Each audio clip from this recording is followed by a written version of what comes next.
ये बजट बहुत अच्छा है, मैं इस बजट को क्रिटिसाइज नहीं करना चाहता।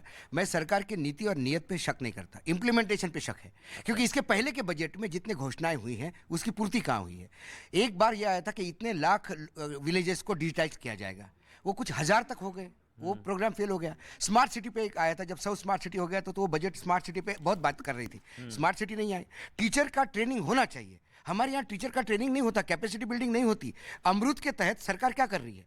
अमरूद के तहत सरकार यही काम कर रही है जो आज उन्होंने बोला कि लोगों को अपग्रेड करना होगा, आईएएस एडमिनिस्ट्रेटिव लोगों को अपग्रेड करना होगा। ये अमरूद पिछले 3 साल से चल रहा है और करोड़ों रुपए खर्चा हो रहा है, लेकिन क्या वाकई उसकी इंपैक्ट हो रही है कि खाना पूर्ति हो रही है?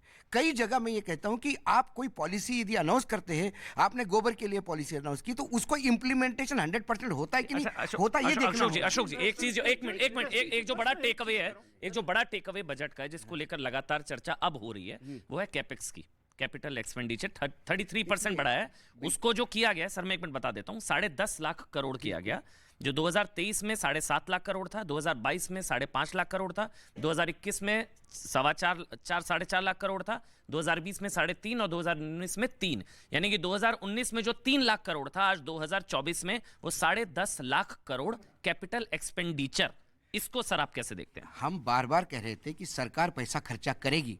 बजट आने के पहले भी यहाँ चर्चा हो रही थी तो लोग कह रहे थे कि सिर्फ सरकार नहीं, अब प्राइवेट सेक्टर को भी पैसा डालना होगा, क्योंकि सरकार कब तक पैसा डालेगी? सरकार ने एक्सपेंडिचर तो कर दिया, बहुत अच्छी बात है, लेकिन ये एक्सपेंडिचर किस लिए किया? ताकि लोगों के पास पैसा जाए, बाइंग पावर हो जाए, ये साइकिल पूरी घूमे, इसी के लिए डाला। इसके पहले भी एक्सपेंडिचर आया, उसका रिजल्ट कितना आया? दूसरी बात है कि प्राइवेट सेक्टर से कितना पैसा आएगा?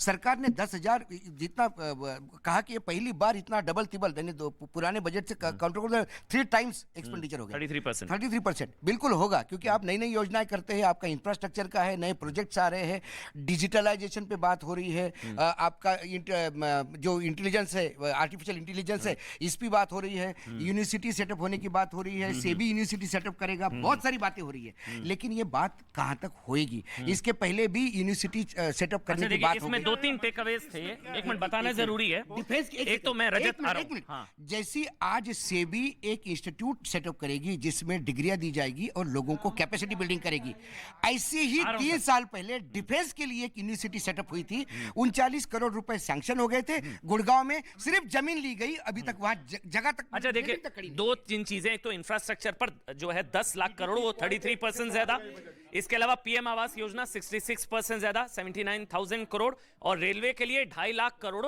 जो 9 गुना ज्यादा है 2013-14 से। अब एक एक करके आप सबका, एक मिनट पहले सर, हाँ प्लस भाई हमारे आकाश भाई बहुत उत्साहित है। देखिए सबसे बड़ी बात है कि बजट में पहले 3 उन्होंने कहा है कि 3 हमारे लक्ष्य हैं और उसके साथ उन्होंने बेस बताए हैं, उसके आधार पर ये पूरा बजट है। 3 क्या है? तो नागरिकों के पास, आम नागरिक तक पहुंचना, जिसमें युवाओं को सबसे ज्यादा हमको प्रमुखता देनी है। दूसरा उन्होंने कहा है कि हमारा जो लक्ष्य है वो रोजगार सृजन है, मैक्सिमम से मैक्सिमम। और थर्ड जो है वो जो हमारे यहाँ जो आर्थिक स्थिरता आई है उसको और कंसोलिडेट करना है।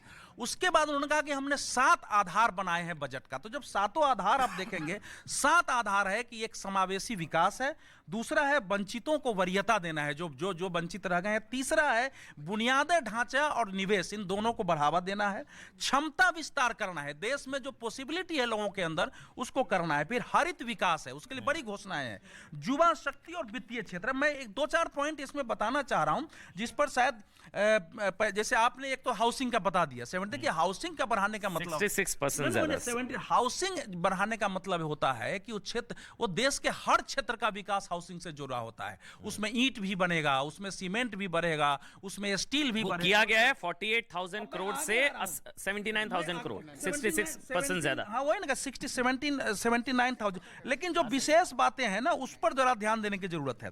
देखिए पहली बार जो है, जैसे मिलेट्स को बढ़ावा देने के लिए इस देश में इंडियन इंस्टीट्यूट ऑफ मिलेट्स की स्थापना होगी, जहां वो शोध करके बढ़ावा दिया जाएगा, उसके लिए स्पेशल फंड हुआ है। दूसरा जो मछुआरा वर्ग है, जिसके बारे में कहा जाता था कि मछुआरों के बारे में बात बहुत होती है, राहुल गांधी भी जाके भाषण दिया है, काम कोई नहीं करता है, ये पहली बार बजट में special package, special skill development, उसकी बात है। जो तीसरी बात इसमें है कि कोऑपरेटिव को बढ़ावा देने के लिए कोऑपरेटिव का पूरे देश का एक डाटाबेस तैयार करके और नए सिरे से कोऑपरेटिव मूवमेंट खड़ा। 1-2 लाइन और बोल देते हैं, आप लोग बोलते रहिएगा, फिर हो जाएगा।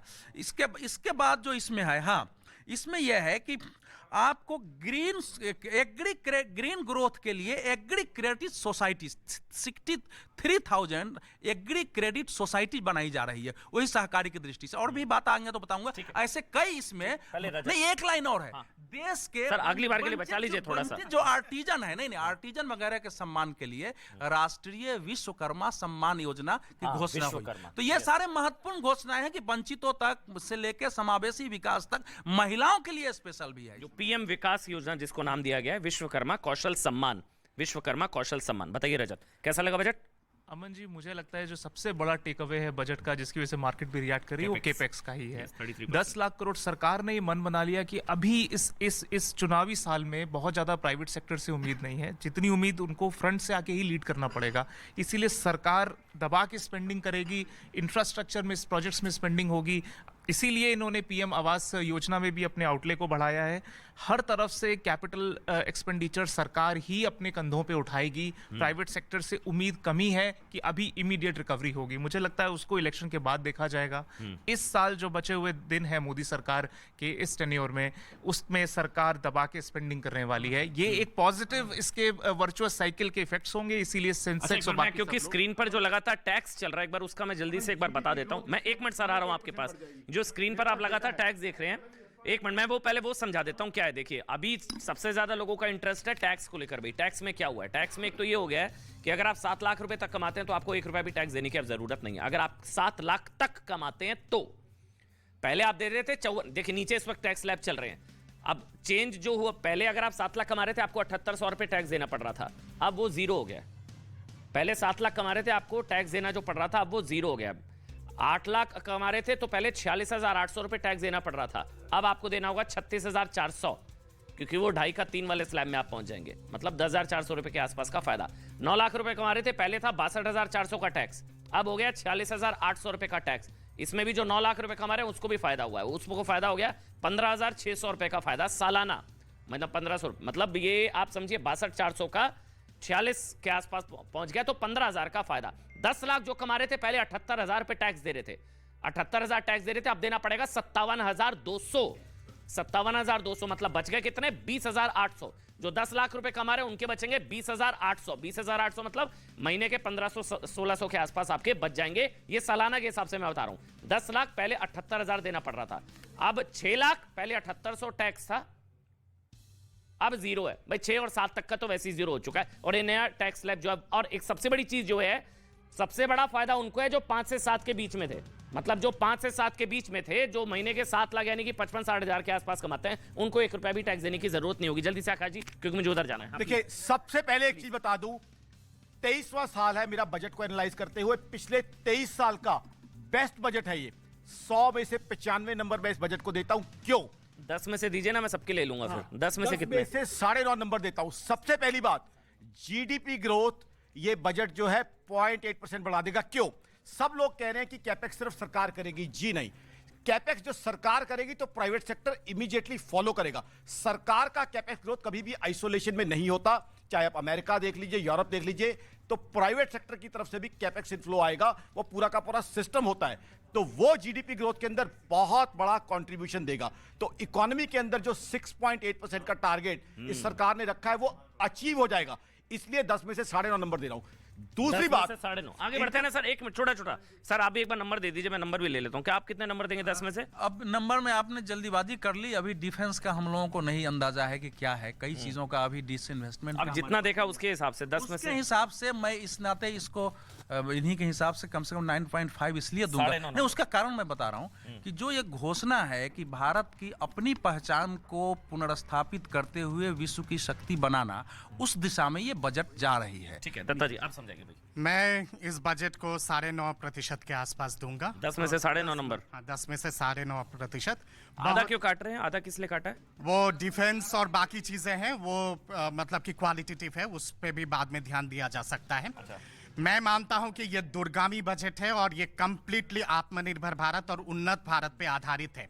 अब बात आती है जो टैक्स स्लैब पे जिस हिसाब से राहत दी गई है, 7 लाख तक का जो एक आपका 0 वो है स्लैब है, कहीं ना कहीं पे जब आपके पास ज्यादा पैसा होगा तो आप निवेश भी करेंगे, आप उसके साथ साथ खर्चा भी करेंगे। जब आप खर्चा करेंगे मार्केट पे, आपकी मार्केट में डिमांड बढ़ेगी, डिमांड जब बढ़ेगा तो सप्लाई बढ़ेगा, सप्लाई जब बढ़ेगा तो नेचुरल है कि जीडीपी ग्रोथ रेट पे, क्योंकि प्रोडक्टिविटी लेवल और प्रोडक्शन बढ़ेगा तो जीडीपी ग्रोथ रेट पे इसका सीधा सीधा असर उम्मीद की जा रही थी 2.5 से 5 हो जाएगा, मतलब वो सब चल रहा था ना सर। वो आप पहले जब हम प्री बजट एनालिसिस कर रहे थे तो वो वैसे देखा जाए तो 2.5 से 3 ही हुआ, सिर्फ 50,000, 80 भी कुछ नहीं बढ़ा। नहीं, 50,000 पर आप ये जो 50,000 का जो स्कीम है, जो मिडिल क्लास के 70% लोग हैं, और हमारे देश में मिडिल क्लास सबसे ज्यादा परसेंटेज है, उस परसेंटेज में छोटे जो पुअर सेक्शन है और middle class, lower middle class है, उनके पास जब पूंजी आएगा तो नेचुरल है कि वो तो हिस्सेदार बनेंगे ना इकोनॉमी का।